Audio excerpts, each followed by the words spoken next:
Hi guys, nous sommes aujourd'hui présents pour la suite de ce roman passionnant, Nafiason, chapitre 11. À moins qu'on s'était réveillé comme d'habitude, les coqs avaient chanté, le soleil s'était annoncé à l'horizon. Kwao, qui était rentré pendant la nuit, dormait encore. Maman Renée, elle était un peu inquiète. Quand elle s'était réveillée en pleine nuit pour aller aux toilettes, elle avait remarqué l'absence de Nafiason. Prise par le sommeil, elle s'était endormie sans se poser de questions. Mais le matin, la jeune fille ne l'avait pas réveillée comme d'habitude. Elle n'était pas non plus dans la cour en train de vaquer à ses occupations. Ao étant déjà levée, maman Renée la salua et lui demanda: Nafiason est-elle déjà partie puiser de l'eau? Non, je ne crois pas. Mais elle ne doit pas être loin, répondit Ao. Maman Renée se mit à balayer la cour. Kwao réveillé la salua et alla faire sa toilette. Ao prit un canari et partit puiser de l'eau. Le soleil entamait déjà sa lente marche dans le ciel. Kwao aiguisait à présent sa machette. Il repensait à ce rêve étrange qu'il avait fait la nuit quand l'alcool avait eu raison de lui et qu'il s'était rendu compte qu'il avait dormi une partie de la nuit dans la clairière. Un rêve qui frôlait la réalité. Il avait revu Nadia au détour du chemin. Il en avait été heureux. Il n'avait pu se contrôler. Aveuglé par son amour pour elle, il n'avait pu contenir longtemps son désir d'homme. Il voulait s'imprégner encore d'elle, la retenir à jamais. Le clair de lune la rendait encore plus belle, plus que dans ses souvenirs. Mais il avait été encore une fois déçu de constater que ce n'était qu'un rêve, puisqu'à son réveil, elle n'était plus là. Il était seul, mais les herbes mouillées çà et là, qui laissaient supposer des traces de lutte, l'intriguaient. Nadia était bel et bien morte, mais alors, avec qui était-il cette nuit? Un esprit de la nuit peut-être, ou sa femme de l'au-delà qui avait pris le physique de sa bien-aimée. Dans tous les cas, il irait s'en ouvrir à son vieux père Nsinu. L'Afrique a tellement de mystères, il passerait chez le vieil homme au retour de son champ. Où est Nafiason? Demanda-t-il à maman Renée. La vieille femme hésita un instant puis mentit. Elle est partie me chercher des feuilles de l'autre côté du village. Ah bon? Je vous dévance dans les champs. Nous te rejoindrons tout à l'heure. Après le départ de Kwao, maman Renée s'est dit qu'elle avait bien fait de mentir. Mais elle espérait que Nafiason n'avait pas fait une bêtise en découchant. De toute façon, elle connaissait sa petite fille et ne doutait pas un seul instant de sa bonne conduite. Nafiason était comme sa mère Nadia, que la mort avait fauchée un matin sans crier gare, une mort aussi banale que douloureuse. Maman Renée était anxieuse. L'air était lourd de cette aura négative qui précède un mauvais événement. Quand Ao revint du marigot et affirma n'avoir pas vu Nafiason dans les environs, l'inquiétude gagna totalement la vieille dame. Elle se souvint que Nafiason était allé rendre visite hier nuit au vieux Nsinu et que, lasse d'attendre son retour, elle s'était finalement endormie. Seul Nsinu pouvait la rassurer et la situer. Elle acheva de balayer la cour, entra dans sa case, prit l'autre morceau de son pain, l'attacha et se dirigea vers le petit sentier qui menait chez Nsinu. J'arrive et je vais à côté, lançant-elle à Ao. Elle ne tenait pas au cas où sa fille aurait fait une bêtise à ébruiter l'histoire. Au fur et à mesure qu'elle s'approchait de la case du vieil homme, l'inquiétude cédait la place à la peur. Et si Nafiason n'était pas là, si quelque chose lui était arrivé, c'est sur ces suppositions qu'elle arriva chez Nsinu, occupée à allumer du feu. Bonjour, papa Nsinu. Yo, oh ma yo, il y a de la place, assieds-toi. Sur ce, il entra dans sa case et en sortit avec sa chaise longue.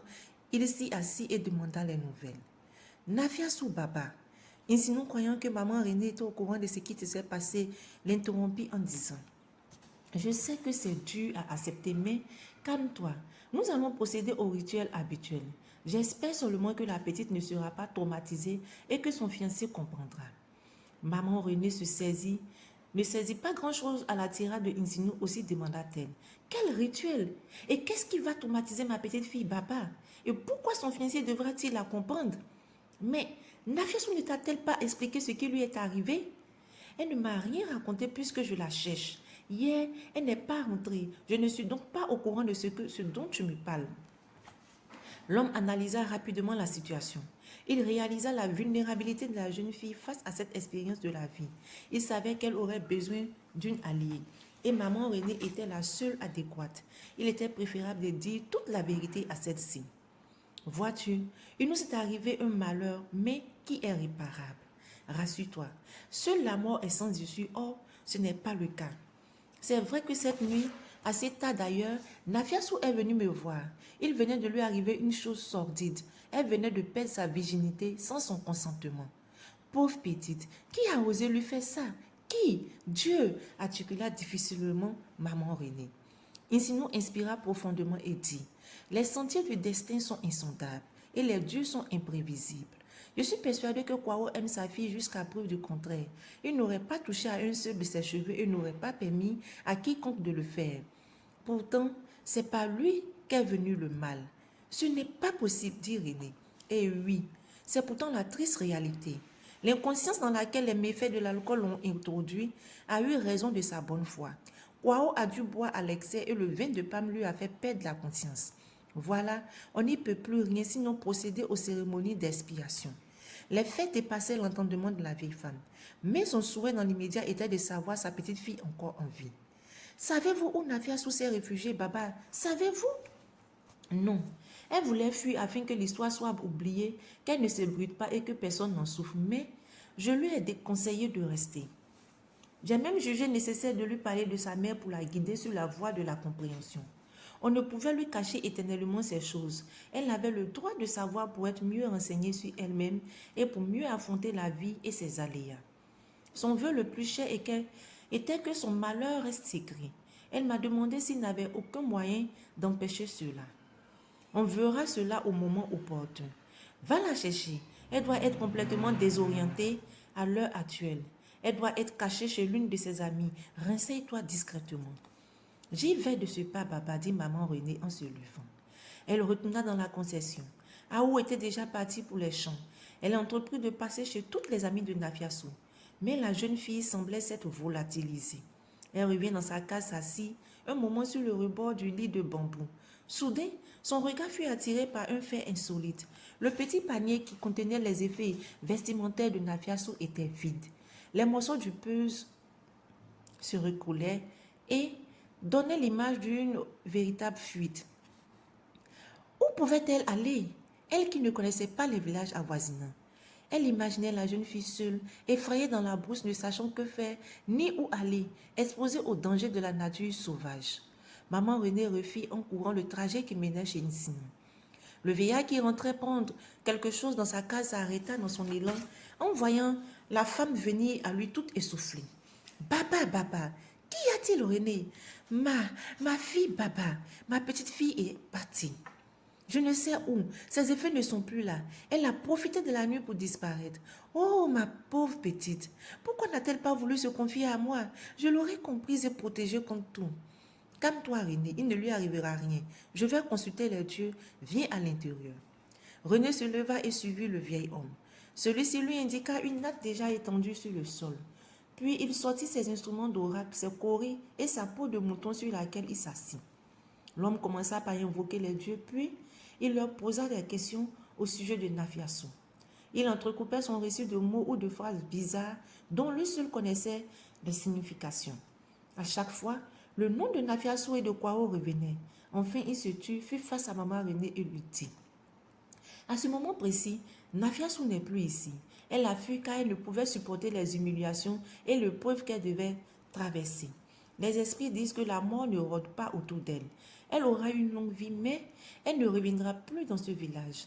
Tout ceci est arrivé pour qu'une chose s'accomplisse. Elle n'a été qu'une simple victime, tout comme sa mère. Cela ne date pas d'aujourd'hui, mais depuis le décès de la mère de Kwao. La malédiction d'une mère à son fils a toujours de l'effet. Elle est tenace et peut durer des générations. Surtout quand elle arrive à un moment où la mère est prête à rejoindre l'autre monde. Il n'y aura plus de sacrifice puisque Nafiassou n'est plus là. Elle a suffisamment payé pour cette faute. Il ne nous reste plus qu'à respecter sa volonté. Elle mérite bien cela. J'admire son courage et son amour pour autrui. Son départ est déjà un sacrifice. Que cela reste un secret entre nous. Je ferai asseoir Kwao et nous en parlerons. C'est difficile à accepter, mais sois courageuse. Il était écrit que la vie de Nafiassou se terminerait loin d'ici. Je m'étais moi-même trompée en pensant que son départ allait se faire au vu et au su de tous. Mais après son mariage, mais pas dans les conditions aussi inattendues. Qu'importe. Les esprits disent que sa mère la protège et que le bonheur qui l'attend sera grand, trop grand même. Je n'ai rien d'autre à ajouter, sinon que ta fille sera une grande femme qui sera reconnue dans le monde entier. Notre village aurait été trop restreint pour elle. Elle a pris la bonne décision sans s'en rendre compte. Tu sais, René, tu la reverras un jour. Je ne sais comment, mais tu la reverras. Je vois votre rencontre et un bout de vie que vous mènerez ensemble. Mais, comment, Baba? Comment? Ai-je une fois prédit une chose qui ne soit pas réalisée? Non, Baba. Alors aie confiance, tout s'accomplira le moment venu. À toutes les questions qu'on te posera au sujet de Nafiassou, tu répondras qu'elle est partie voir des parents dans l'un des villages voisins. Ainsi, le secret sera gardé. Je verrai Kwao ce soir. Va à présent et que les dieux protègent notre petite fille. Rester seul, Isinou interrogea à nouveau les dieux et obtint toujours la même réponse, à savoir que Nafiassou deviendrait riche, très riche, et qu'elle connaîtrait le bonheur en fin de compte. C'était un bon présage. Il fouilla dans un vieux sac traînant non loin de lui et en sortit une petite bouteille contenant une boisson forte. Il en renversa une faible quantité dans un gobelet en bois, referma la bouteille, récita une bénédiction en faveur de la jeune fille, répandit quelques gouttes de la boisson sur le sol et but le reste. Maman Renée avait les yeux bouffis. Elle avait pleuré sur le chemin du retour. Kwao avait donc commis un inceste sur sa petite Nafiassou. Quelle honte! La jeune fille avait eu raison de fuir.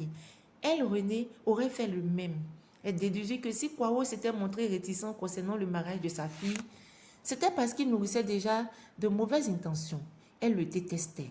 Isinou avait prétesté l'alcool, mais qui avait obligé Kwao à boire au point de commettre un acte aussi ignoble?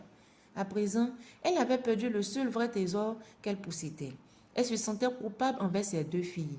Elle prit une calebasse d'eau fraîche et se dirigea vers le cimetière familial où reposait Nadia. L'endroit était plongé dans un silence habituel à ce lieu. La tombe de Nadia qu'elle entretenait régulièrement était d'une propreté sans faille. Elle y avait planté des fleurs sauvages et des plantes qui formaient de petits arbustes. Elle s'approcha de la tombe et s'agenouilla. La vieille femme avait la gorge nouée. Elle versa un peu d'eau sur le sol et sa voix s'éleva doucement. Nadia, ma fille, je sais que de là où tu te trouves, tu m'entends. Tu n'es plus de ce monde et tu fais à présent partie des esprits invisibles qui veillent sur nous. Je t'en prie, si l'adage qui dit que les morts ne sont pas morts est une réalité, alors protège ta petite Nafiassou. Montre-lui le meilleur chemin dans la vie. Mon souhait est qu'elle me revienne d'ici peu. Et si ce n'était pas possible, apporte-lui ton aide autant de fois qu'elle en aura besoin. Elle est si fragile, j'ai peur pour elle, tellement peur. Fais en sorte que je puisse la revoir un jour, je t'en supplie. Elle est tout mon espoir ici-bas. J'ai l'impression que ma vie s'est arrêtée, mais j'espérerai jusqu'à la fin de mes jours. Si tu m'entends, Nadia, réalise mes vœux, s'il te plaît. La vieille dame versa encore de l'eau. Le petit cimetière était étrangement calme. Même les oiseaux et les insectes avaient dû leur chant, comme s'ils étaient compatissants à la douleur et au chagrin de la jeune femme, de la vieille femme. Elle se releva lourdement et se dirigea vers le village. Sa décision était prise. Si d'ici peu elle ne revoyait pas Nafiassou, elle irait la chercher n'importe où, même s'il fallait pour cela parcourir tous les villages des alentours. De toute façon, elle ne voyait plus ce qui pourrait la retenir chez Kwao. Les seuls êtres qui y vivaient et qui lui avaient été chers n'étaient plus là. Sa décision était donc prise. Ou bien Nafiassou revenait à elle, ou c'est elle qui irait à sa rencontre. Ici s'achève notre chapitre. Plusieurs questions nous reviennent. Quelle vie attendrait donc Nafiassou? Comment vivrait-elle jusqu'à ce qu'elle puisse être riche comme ce que lui a prédit le vieux Nisinou?